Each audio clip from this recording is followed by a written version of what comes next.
There seems to be a conflict between giving a former trial lawyer and now politician a stage and a room full of people and a clock in front of them.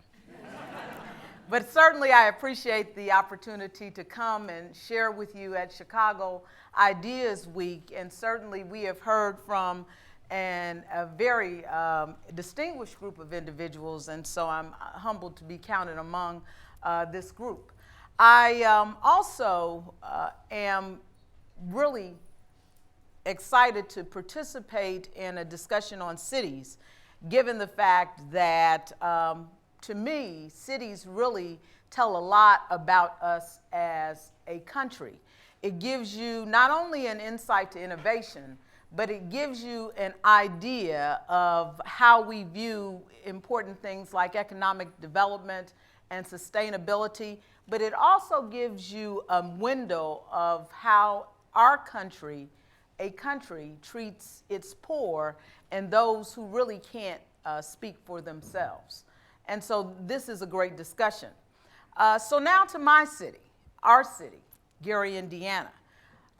You know, in order to really understand the challenges and how we're responding to the challenges in the city of Gary, I think it's important for you to understand Gary in the context of history.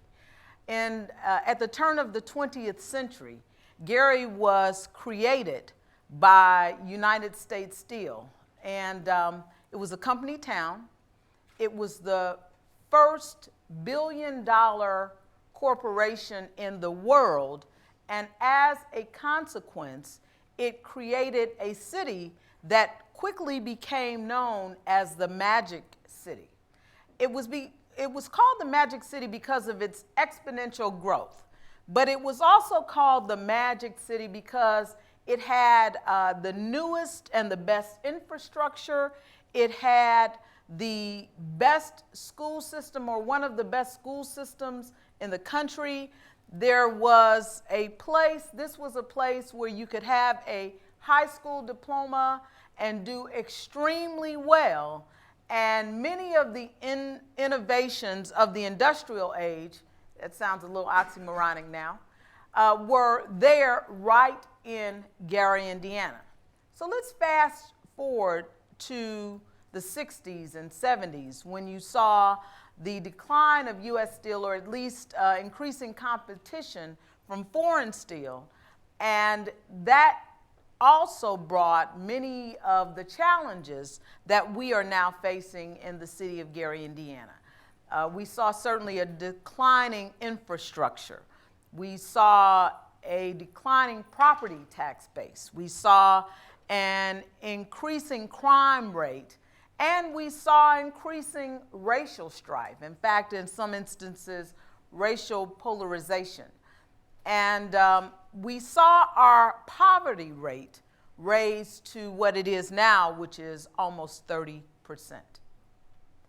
And so what do you do in a situation like that? After all, I ran 3 times, so I couldn't just shake my head and say, you know, I don't know what I'm going to do about this, because obviously I had an idea.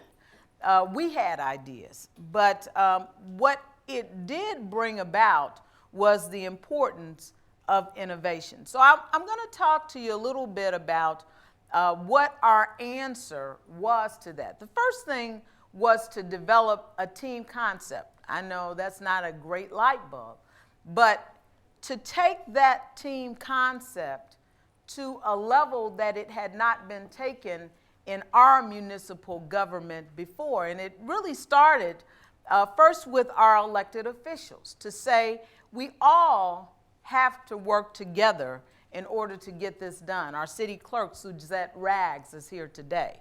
But we all got together and said, you know, the political maneuverings, the strife that we often saw in our city between factions, we had to really subordinate our personal interests as public officials to the need and the importance that we brought as those who were elected and appointed to serve the citizens of our community. And so we developed a team concept. But that team concept wasn't just among elected officials.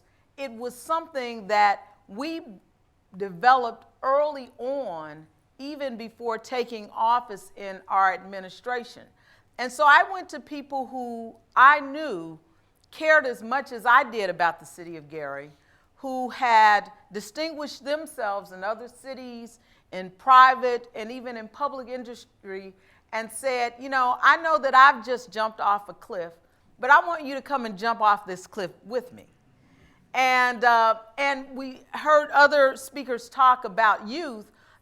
Many of them were under the age of 40, and so they were willing to jump a lot quicker than I was. And they were willing to come home and help to rebuild the city. And so that was a key part of our development of team. Some of them were there already, but the importance of it was that they were willing to come back and use the ideas and the knowledge and the innovative strategies that they had gained in other places and even corporate America, and use it to the benefit of the citizens and the city of Gary. That's another part of the team. But we also had to make sure that our residents felt that they had a role to play. Throughout the campaign, people came to me and said, if you're elected mayor, you know what you should do. If you're elected mayor, you know what needs to happen. They were full of ideas, but they felt no ownership. And even after being elected, people came to me and said, what the city, what the government, what they need to do. And I would ask them, well, who are they? Isn't it we? And so we developed a number of ways that people could get involved. We started an Adopt a Park program. I sat down and said, everybody who is a city resident is entitled to 15 minutes with the mayor to give me your best ideas, to give me your mediocre ideas, to tell me whatever you wanted to tell me that you thought might help us to improve the city of Gary. But I warned them that you couldn't come into City Hall and sit down for 15 minutes without gaining an assignment. So everyone who came in and said, I need the weeds cut in my community. We have potholes. You all don't think it, but potholes are pretty important for a mayor. We have potholes in our alleys. We have abandoned homes in our community. What are you going to do about it? And I would tell them, I said, well, I'll come out to your neighborhood next week or the week after that, and we'll walk your community.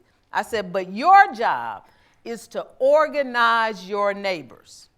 And not just for the purpose of my visit, but for the purpose of helping us to improve your community. So either you have to do a neighborhood watch or you have to do a block club, but you have to do something.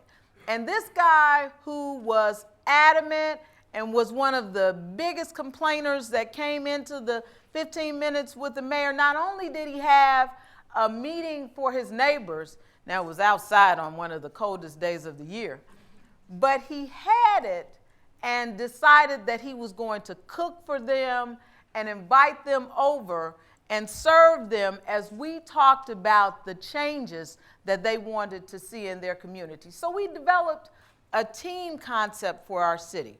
We also decided that we would leverage relationships with local universities. Some of you may have seen an announcement last week with Mayor Daley and the University of Chicago's Harris School of Public Policy, where we are working with the students at the Harris School to develop innovative ideas that we might use in Gary. And they're working around the issues of abandoned buildings.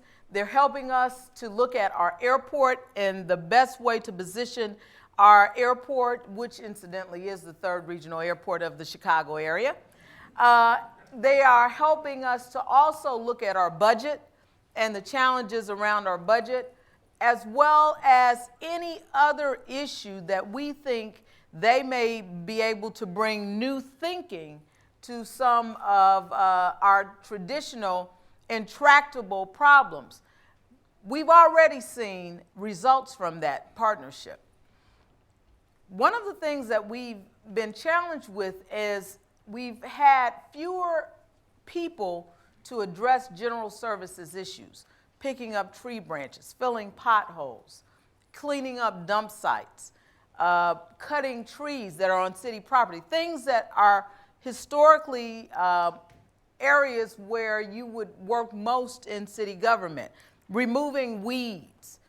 And the students, along with our existing staff, got together and said, hey, why don't we use GIS technology to identify the areas, and then that would allow general services to work much more efficiently, because they would be able to designate an area where they're working in every week. They could do it by districts. We could make the members of the city council happy. We could allow residents to have a degree of certainty as to when the issues that they phoned in about or called in about would be addressed. And what we've seen is that because they're not going all over the city trying to address problems, it's made our general services crew a lot more efficient in addressing the needs of the citizens. We also look differently at our garbage. You know, the discussion around garbage had historically been, how much are you going to charge us for collection? We changed that discussion and we said, you know what, we know that garbage represents dollars to you as a waste company. So yeah, we're going to pay per household for you to pick up, but we also want you to bring to us an innovative idea that deals with sustainability and that allows for the city to create a new revenue stream because of the challenges that we're having.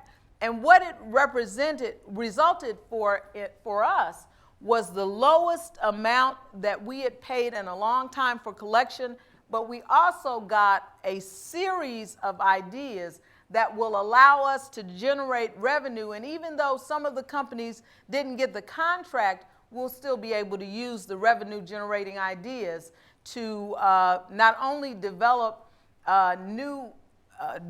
create new economic development in the city of Gary, but also to create green development.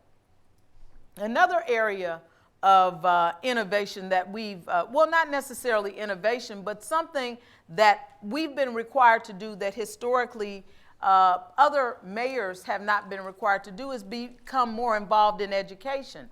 As the mayor of the city of Gary, I have no involvement, no direct authority over education in our community. But one of the things that I understood very quickly was that in order to really address our city's issues, our challenges in a long-term way, I would have to become intimately involved in education. And so we have developed an educational roundtable where we call public charter, private universities to the table to look at ways that we can influence education in our community. We've also decided that it's important that we have all voices at the table as it relates to education, because we understand what challenges that presents. We also recognize that in order to address poverty in our city, we can't just dissipate the number of people who are impoverished or bring more people who are not living in poverty in. We have to help those who live in poverty get out, because ultimately that is the sustainable way to achieve a better Gary, a more improved Gary. Earlier we talked about innovation being really a key to cities and a place where cities are able to soar. But under every innovative idea that you have are people. And so our focus in the city of Gary, yes, is on innovation, yes, is on new ideas, yes, it's on partnering, with institutions like the University of Chicago, Indiana University, and Purdue. But it's also in investing in our people, because we know that ultimately it is our people who will help Gary to return to the area and to the prominence in Northwest Indiana that we know it can be. Thank you.